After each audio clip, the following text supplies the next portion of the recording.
I have been introduced to this amazing cryptocurrency, Epicash.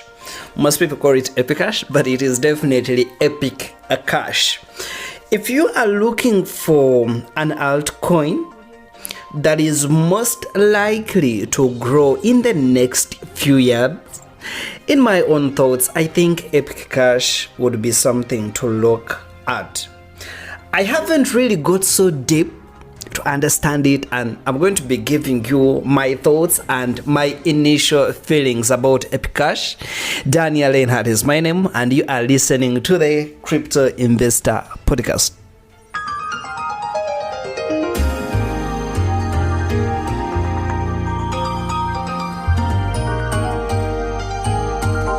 I think Epicash has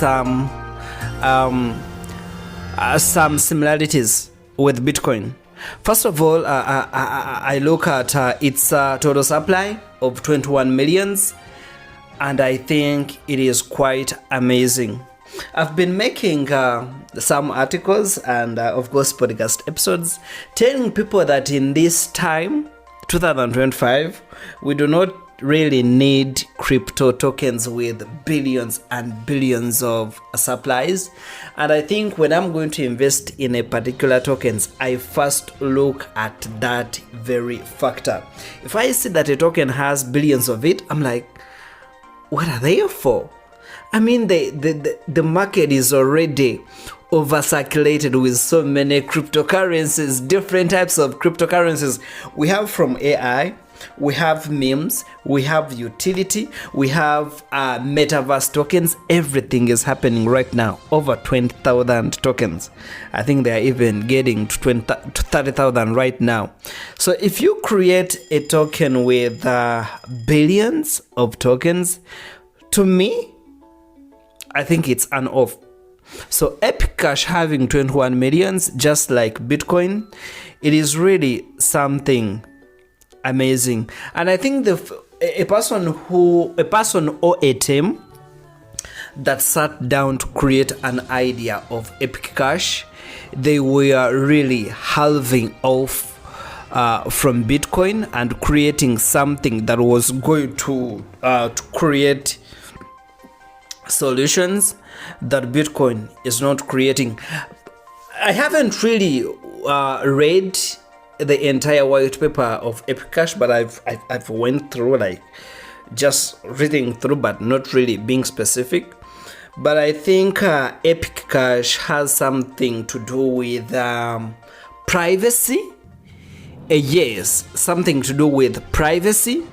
At first we had Monero, and Monero has been standing out as one of the most private cryptocurrencies. But I think if you also want to venture into more tokens, more technologies that have to do with privacy, that are privacy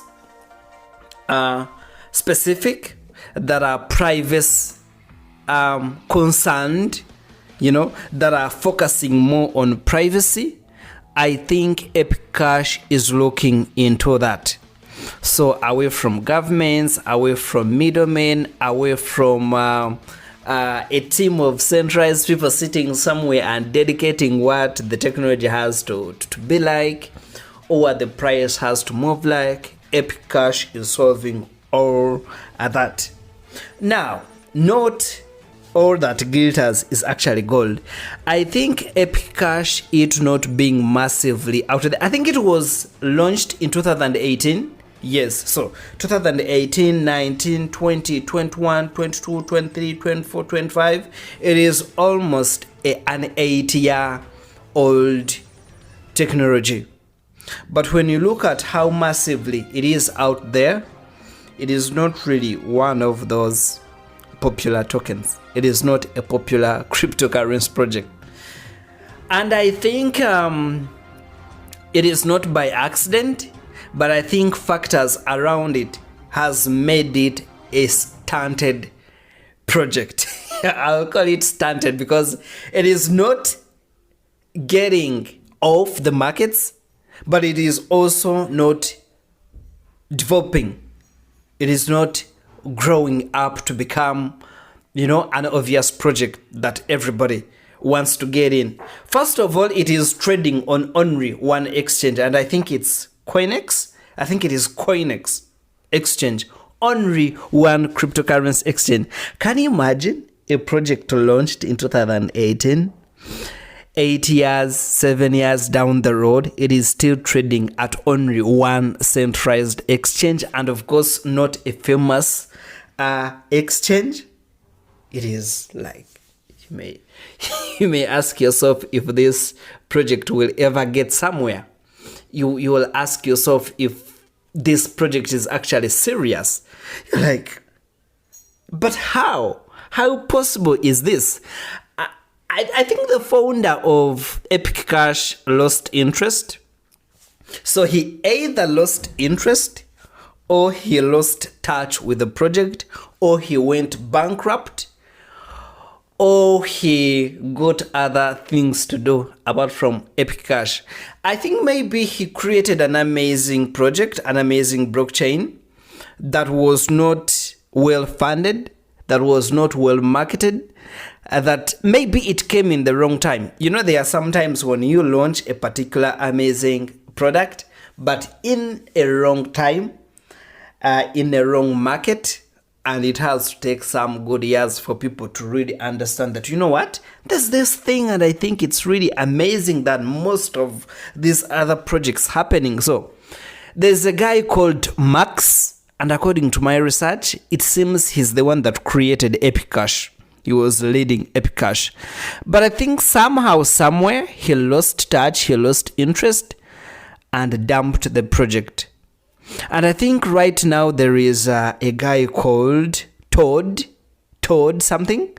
Todd. I'm not remembering the other name because I'm getting everything off head.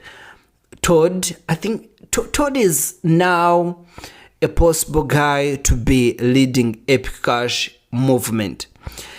Todd is a crypto guy, a podcaster, and also a YouTuber, an educator. I think he also has a platform called Decentralized TV. Yes, Decentralized TV. I happen to list most of his episodes. Him with other people, of course, discussing about blockchain, discussing about Bitcoin, discussing about everything to do with decentralized finance.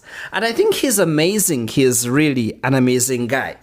But also having a project out there without any finance, it is not something really easy. Not easy at all. So it seems like the governance that is spearheading the promotion and adoption of Epicash is kind of weak, is kind of slow, but maybe sure. Because I think in the last few months, ever since we started 2025, I think Epicash has tried to gain some small momentum, some little momentum. And I think I'm also starting to pick some interests. I'm starting to pick some interest, and I'm like, maybe this project holds some waters. Maybe this project is actually something that could actually lighten up the future. Not 100% sure as of now, but I think it is a project that is really worth giving a thought. 21 millions, and I think around 19 or 18 millions are in circulation. Yes, I think 19 to 18 millions are in circulations. So recently, I think on 6th September, they had a halving that took place at the Epicash blockchain. And instead of each block reward being 0.5 Epicash, it is now 1 Epicash, which means that there are so many, there are very few Epicash coins that are going to be let into the circulation, hence leading to a lot of scarcity of the Epicash cryptocurrency. So Could this lead to some growth in the Epicash price? That is something amazing. But I think for a person like me who has not yet held some Epicash, I think it is a disadvantage, because I would also want to hold some Epicash below $1 at $0.2 right now where it is trading. I think it is bad news for me, but then good news for those people who are holding thousands and hundred thousands of Epicash cryptocurrency. I'm being told that there is a few group of people, around 5-6, that are actually holding millions of Epicash. 1 million, 1.5 millions, 600,000 million, 600,000 Epicash. That there are people who have actually positioned themselves to hold Epicash, and you never know what will happen in the future. And you never know what will happen in the future. I have a friend of mine who is close to people holding hundreds and thousands of Epicash. And I was discussing with him about it, and was like, what do you think about if I launched a movement of holding 1 million Epicash, just the way there are companies that are holding 30% of Bitcoin supply? And he was like, I think it is a good idea, but right now Epicash is still skeptical. You know, it is not fully trusted, just like any other altcoin. So there is no guarantee that it will spearhead its growth into thousands and thousands of holders, into businesses starting to accept Epicash, into institutions starting to recognize it, or even big blogs, or even what do they call it? Mainstream medias. It is still skeptical. So there is 50% of Epicash getting out there, of course becoming famous and growing into hundreds or even thousands of price. And then there is also a possibility of Epicash falling into a pit and becoming a loss and killing people's money and becoming a failed technology, a failed cryptocurrency project. So it is 50-50 as of now, according to my random understanding, my random thoughts right now, because this is my first episode discussing about Epic and, trying to introduce it to you guys. And I think very soon I'm going to be making other amazing Epicash episodes so that we can actually all try to understand if Epicash is really worth it. But first of all, we really have to understand that they are basically focusing on security and also privacy. And I also think that they are looking at micropayments. Yes, micropayments, being able to pay micro Epicashes without being accounted huge fees, just like how it happens with Bitcoins sometimes when the network is actually highly trafficked. And I think this could be a time, if you're looking for a new venture in crypto, looking at Epicash. My thoughts: there is this guy called Marvel. I think he has this amazing Epicash mining opportunity called Money Printer app. Yes, Money Printer app. And I think people with strong laptops can start mining Epicash for free. And if you can get a single Epicash every single day or once a week, you never know how amazing it could be for you in future. But I think I was unable because it needs a very stable internet connection and also a strong machine for you to be able to mine it, because I think it uses GPU technology, not CPU, Because I think with CPU mining, you can even mine with your phone. With GPU mining, you can only mine with strong machines. I think that's how even Bitcoin was. Yes, that's how Bitcoin mining was. Those people who started mining Bitcoin in 2009, that's how they were mining Bitcoin. You load a very big desktop and you start mining your Bitcoins. So please, if you are listening to this episode and you have a clue about Epicash, or you know anybody deep into the Epicash community, let them know that Daniel Leinhardt is looking into Epicash technology. And maybe if this is something that we can share with the rest of the world, I think everybody needs to understand about this technology. Articles need to be written about this technology. This podcast, we need to start discussing about Epicash. This is how Bitcoin grew. Bitcoin did not have $100,000 or $1 million budget for marketing. No, that's not how it started. It took time for a single Bitcoin to be a single dollar. Ladies and gentlemen, it took time for a single Bitcoin to be a single dollar. It took time for a single Bitcoin to actually hit $5. But trust me, when it started hitting $10, everybody was crazy about it. And so many people who were still asleep were like, oh my goodness, we didn't see this. It was even insane when we didn't fucking care. And what if it is the same thing that is going to happen with Epicash? Who knows? Because when you look at its core values, they are really strong values. When you look at its growth, it has been here since 2018. It has not dumped to zero. It has not escalated high to hundreds of US dollars value in price, but it has been there. Without any promotion, without any paid articles, without any paid coverage, without any paid documentaries, but it has been there. And trust me, ladies and gentlemen, things could happen in a way that we might not even understand it. Because in most cases, it starts with 10 people. It goes to 100 people. It goes to 700 people.